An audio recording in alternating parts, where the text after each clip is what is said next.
Good afternoon class. हमने previous lecture में exercise के एग्जांपल सोल्व किए थे। एक्सरसाइज आपके लिए होमवर्क में थी। आई होप आप सभी ने नोटबुक में कर ली होगी। आज एक नई थ्योरम है सर्कल के बारे में ही। अभी तक आपने 6 थ्योरम पढ़ी हैं, आपस में उनके 3 थ्योरम है, 4 थ्योरम है, जिनमें से 3 के कन्वर्स पार्ट है। कन्वर्स पार्ट किसका नहीं है कि कि 3 कोलिनियर पॉइंट से सिर्फ एक ही आप सर्कल ड्रॉ कर सकते हो। आज एक नई थ्योरम है कि अगर किसी सर्कल में अगर कोई आर्क है, ये मान लीजिए ये आर्क है ए बी, इस पॉइंट से और इस पॉइंट तक स्टार्ट हुई एक आर्क ए बी।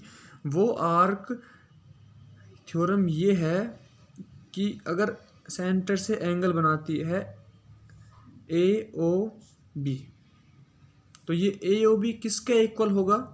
ये ए ओ बी की इसका इक्वल होगा। जो ये आर्क है ए बी, ये बाकी रिमेनिंग पार्ट पे, सर्कल का जो रिमेनिंग पार्ट बच गया, ये जो पार्ट बच गया, कौन सा पार्ट? ये वाला जो मेजर आर्क बच गई ये वाली, इसके ऊपर कहीं भी अगर ये आर्क एंगल बनाएगी, ए और बी जो आर्क है, अगर ये कहीं भी कोई एंगल बनाती है, मान लीजिए ये एंगल बनाया है,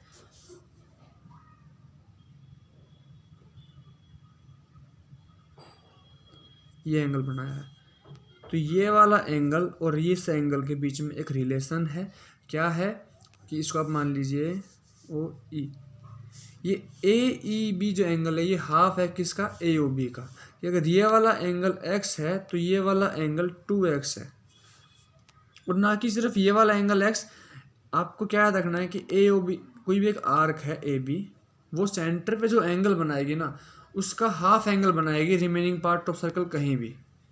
कि अगर यहाँ भी कोई एंगल बनाया गया है तो ये भी कितना होगा? x ही होगा, इसका हाफ। पूरे सर्कल पे रिमेनिंग पार्ट पे कहीं भी अगर ये आर्क कोई भी एंगल बनाएगी तो वो कितना बनाएगी? हाफ ही बनाएगी।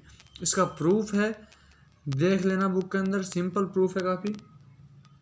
ये थ्योरम आपको याद करनी है, ठीक है, देखना भी।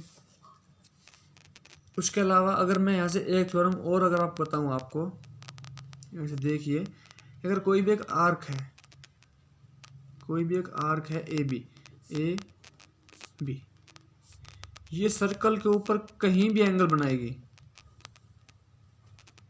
कहीं भी, सिर्फ अपने ए बी आर्क को छोड़ के कहीं भी, तो सारे एंगल कैसे होंगे? इक्वल होंगे। ठीक है, ये थ्योरम। और किसके इक्वल होंगे ये अगर पता लगाना हो तो ये कैसे पता लगाओगे? उसके इक्वल होंगे जो ये एंगल सेंटर के साथ बनाएंगे ना, उसके हाफ के, इस एंगल के हाफ के। ये थ्योरम है कि अगर ये एंगल 2x है तो बाकी सारे एंगल x होंगे, मतलब कि ये वाले सारे एंगल इक्वल होंगे। तो आपको दो बात याद रखनी है। पहला कि अगर कोई एक आर्क सेंटर के ऊपर एंगल बना, सर्कल के ऊपर एंगल बनाती है तो वो सारे एंगल इक्वल होंगे। और किसके इक्वल होंगे? हाफ होंगे। किसके? कि वो आर्क जो एंगल बना रही है सेंटर के साथ, उसके हाफ होंगे। ठीक है, एक रिजल्ट है काफ़ी कॉमन रिजल्ट जिसको आपको याद करना है कि अगर मान लीजिए एक आर्क है ए बी, जो कि सेमी सर्कल मान लीजिए, सेमी सर्कल, ठीक है, ये सेंटर है, ये एक आर्क है, कंप्लीट आर्क, ठीक है। अगर मैं इनको ज्वाइन करूं तो ये क्या बन गया? डायमीटर। यहाँ पे इस आर्क ने, ए बी आर्क ने सेंटर के ऊपर कितना एंगल बनाया? 180 बनाया। अब मैंने क्या बताया था अकॉर्डिंग टू थ्योरम कि रिमेनिंग पार्ट, ये एक आर्क ए बी थी, इस आर्क ए बी ने सेंटर के ऊपर एंगल बना दिया 180। अब रिमेनिंग पार्ट पे एंगल कितना बनाएगी? 180 का हाफ, मतलब 90। अब क्या थ्योरम है कि अगर आप डायमीटर से कि कहीं भी अगर कोई लाइन ड्रॉ करें तो वो एंगल कितने, कहीं भी कोई एंगल बनाए सर्कल के ऊपर तो वो कितने का बनाएगी? 90 डिग्री का ही बनाएगी। 3 रिजल्ट हैं, थ्योरम एक ही है, उसी से हमने 3 चीज़ निकाली है जिनका यूज़ कंप्लीट एक्सरसाइज में होगा। इसके अलावा एक्सरसाइज के अंदर कुछ भी नहीं है। इसका प्रूफ है, सिंपल प्रूफ है, एक बार देख लेना। हम सोल्व करते हैं एक्सरसाइज, एग्जाम्पल्स। एक्सरसाइज आप लोग खुद करेंगे, मैं PDF डाल दूंगा, अगर आपको कोई दिक्कत आएगी तो PDF में देख लेना। एग्जाम्पल नंबर 1 देखिए, in figure 12.37 A B is diameter. आपको फाइंड करनी वैल्यू किसकी, डी सी ए की, इसकी। देखना ए बी डायमीटर है, ए बी डायमीटर है और ये आपको एंगल गिवन है 40। अब ए बी डायमीटर है तो ये डायमीटर ने ही एंगल बनाया है, ये कंप्लीट एंगल कितने का हो जाएगा, 90 का, कोई दिक्कत नहीं, 90 का। अब इस ट्रायंगल में ए डी बी के अंदर ये जितने भी आप चैप्टर पढ़े हैं आपने, ट्रायंगल सर्कल जो आप पढ़ रहे हैं, इनके अंदर क्या है, मेन डायग्राम आपको समझ में आना चाहिए। सारा क्वेश्चन आप डायग्राम के अंदर ही सोल्व कर सकते हैं। जैसे कि देखिए यहाँ पे 40 और ये 90। In triangle A D B angle B find कर सकते हैं आप easily. Angle sum property triangle की कितनी होती है, 180, 90 + 40 + angle B is equals to 180। और यहाँ से आप एंगल बी फाइंड कर लेंगे, डी बी ए की वैल्यू 50। अब देखना इस सर्कल को ऐसे देखो कि जो इस कोड है ए डी, ये जो आर्क है ए डी, कोड बोल सकते हैं, आर्क बोलो, कुछ भी बोलो, ये जो आर्क है ए डी, इस आर्क ने दो एंगल बनाए हैं। पहला एंगल सी के ऊपर, दूसरा एंगल बी के ऊपर। तो एंगल सी और एंगल ई कैसे हो जाएंगे, इक्वल। रीजन क्या लिखोगे, angle of the same sector, यहाँ पे लिखा हुआ है angle subtended by the same arc, आप लिखोगे angle subtended by the same arc. किस आर्क ने बनाया है, ए डी आर्क ने दो एंगल बनाए हैं सर्कल के ऊपर, एक सी और एक बी। तो एंगल सी इक्वल हो जाएगा एंगल बी के, और बी आपने फाइंड कर लिया 50। तो आपको डी सी ए फाइंड करना था, कितना हो जाएगा 50। ठीक है, ये देखिए इस फिगर में देखिए आपको कौन कौन से एंगल फाइंड करने हैं, B A C this angle, और बी ओ सी एक ये वाला एंगल। तो बी ओ सी फाइंड कर सकते हैं इजीली। पॉइंट ओ के ऊपर एंगल कितने का होगा, 360 का। 360 में से 80 माइनस कर दीजिए और 120 माइनस कर दीजिए, मतलब 200 माइनस कर दीजिए 360 में से, तो कितना एंगल बन जाएगा, 160 बचेगा।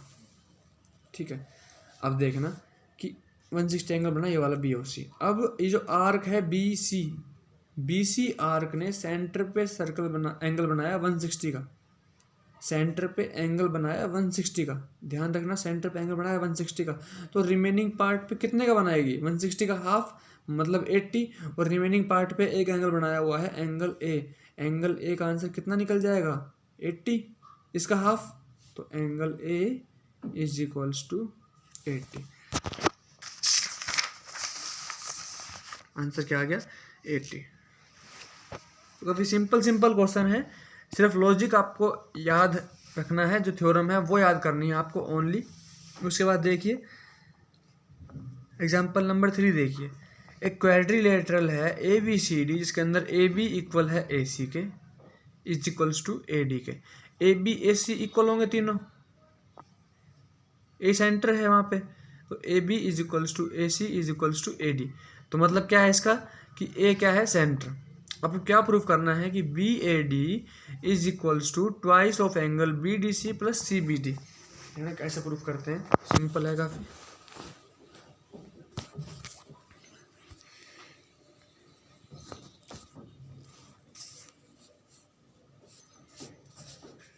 ये जो आर्क है बी सी आर्क ने सेंटर पे एंगल बनाया B A C, B C arc ने सेंटर पे एंगल बनाया बी ए सी, ये वाला एंगल, और बी सी आर्क ने ही ये अपने लाइन कंस्ट्रक्ट कर ली, सेंटर पे कितना एंगल बनाया, सॉरी सेंटर बोल रहा हूँ, सर्कल के ऊपर कितना एंगल बनाया, ये वाला एंगल बी डी सी। तो ये बी ए सी हो जाएगा किसके इक्वल, twice of B D C. ये अपनी थ्योरम पढ़ी है कि सेंटर पे जो एंगल बनेगा वो डबल होगा किसका, जो रिमेनिंग पार्ट पे सर्कल बनेगा उसका। तो बी सी आर्क ने सेंटर पे एंगल बनाया बी ए सी और सर्कल बनाया बी डी सी, तो B A C is equals to twice of B D C. ठीक है, सिमिलरली सी डी आर्क ने क्या एंगल बनाया, ये वाला एंगल बनाया सेंटर के ऊपर, और ये वाला एंगल बनाया सर्कल के ऊपर। तो ये वाला एंगल इस एंगल के डबल हो जाएगा, तो आपने ये भी लिख दिया। इन दोनों को ऐड कर देंगे, BACCAD, BACCAD मतलब इस एंगल की बात हो रही है, BAD। तो BAD एंगल आपने फाइंड प्रूफ कर दिया, किसका equal to twice of angle BDC plus angle CBD। Simple, ठीक है। एग्जाम्पल नंबर 4 देखिए। मैं आपको डायग्राम कंस्ट्रक्ट करना आना चाहिए। लैंग्वेज क्या पूछी गई है, क्या क्या उसको आंसर चाहिए, क्या क्वेश्चन ने बताया गया है, वो आपको ध्यान रखना है। Prove that the circle drawn on any one of the equal side of isosceles triangle as a diameter. इसका डायग्राम कैसे बनेगा कि जैसे कि अगर कोई आइसोसेल्स ट्रायंगल है, क्या होती है प्रॉपर्टी कि उनकी दो साइड आपस में इक्वल होती हैं। तो इसमें यह कहा गया है किसी भी एक साइड को डायमीटर मानते हुए, ये ABC मान लीजिए, किसी भी एक साइड को डायमीटर मानते हुए आपको एक सर्कल कंस्ट्रक्ट करना है। सही नहीं किया मैंने, मतलब कंपास से नहीं किया। तो ये सर्कल जो है बाइसेक्ट करेगा बेस को, BD इक्वल दिखाना है आपको DC के। बुक में डायग्राम सही बनाया हुआ है, ये वाला देखिए।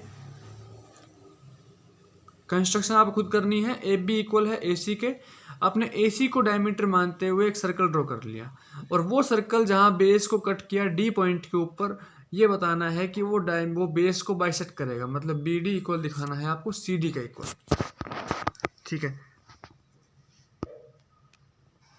BD इक्वल दिखाना है CD के इक्वल। वही दो ट्रायंगल बन रहे हैं BAD और DAC, इनको आपस में कॉन्ग्रुएंट दिखा देंगे, और बाय सिम्प्लिसिटी BD CD आपको इक्वल दिखाना है। कॉन्ग्रुएंट कैसे दिखाएंगे, देखो आइसोसेल्स ट्रायंगल है, मतलब ये वाला एंगल इस एंगल के इक्वल होगा, ठीक है। एंगल ADC 90 का हो जाएगा, ये भी ठीक है ना। RHS से प्रूफ हो जाएगा this angle equal to this and AD is equals to common, और ये एंगल भी 90 का है, hence by RHS this triangle are congruent and BD is equals to CD, ठीक है। क्वेश्चन नंबर 4 हो जाएगा। सेम ऐसे ही क्वेश्चन नंबर 5, क्वेश्चन नंबर 6 भी ऐसा ही है। 7 देखिए, x की वैल्यू फाइंड करनी है इसके अंदर आपको।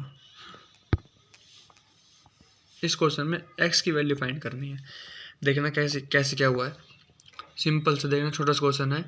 एक आर्क DC आर्क ने 2 बार एंगल बनाए सर्कल के ऊपर। पहला, DC आर्क ने एक एंगल बनाया A पे, एक एंगल बनाया B पे, मतलब ये वाला एंगल कितने का हो जाएगा, 30 का हो जाएगा। सिंपल। अब इस ट्रायंगल की बात करिए, DBC, सभी एंगल का सम कितना होना चाहिए, 180। तो लिखेंगे 40 + 30 + x + 80 इज इक्वल्स टू 180, और यहाँ से आप इजीली x की वैल्यू फाइंड कर लेंगे। सिर्फ जो 3 रिजल्ट थे आपको वो 3 रिजल्ट याद करने हैं, कंप्लीट एक्सरसाइज सोल्व करना, जहाँ नहीं आएंगे वहाँ पूछ लेना एक बार।